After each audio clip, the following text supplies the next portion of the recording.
Hey everybody, I'm guitarist Lance Allen, and I'm here to talk to you today about DistroKid Splits.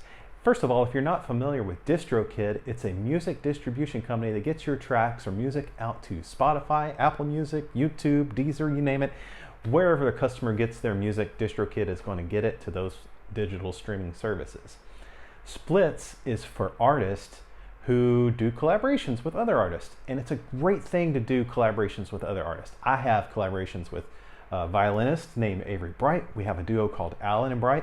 I've also done collaborations with other guitar players, Dennis Turbide and Tommy Bear and Manelli Jamal, Phil Keggy, and a piano player named Judson Hurd. So if you're doing collaborations, you're going to want to be able to set up your music release to share revenues, and that's what DistroKid Splits is all about. It's really easy to do. All you have to do is click on Splits at the top menu and scroll down and input the email address of your collaborator.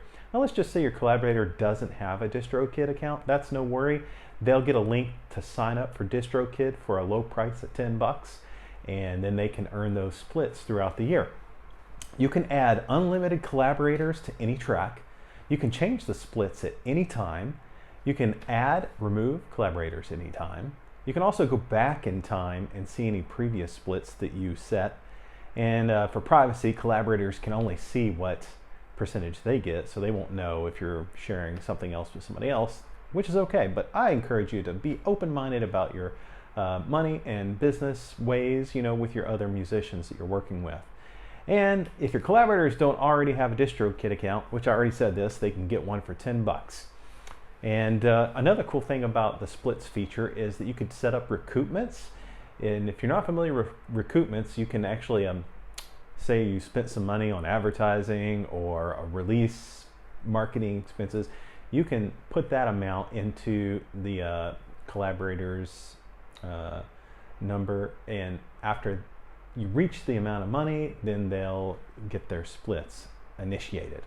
That's kind of a cool feature, especially if you're a record label and you've paid for a session and you need to recoup some costs before the artist starts earning the money. As always, DistroKid never takes a cut. You keep 100% of earnings. All you do is pay a yearly fee to DistroKid. And if you're not familiar with DistroKid, don't forget to click on my link to get a discount. And I also get a little bonus for that. Okay, hope you enjoyed the video here talking about splits. Make sure you're collaborating with other artists. It's going to be a wonderful thing to see your music pop up in your release radar and their release radar. And you can use that feature, Splits, with DistroKid.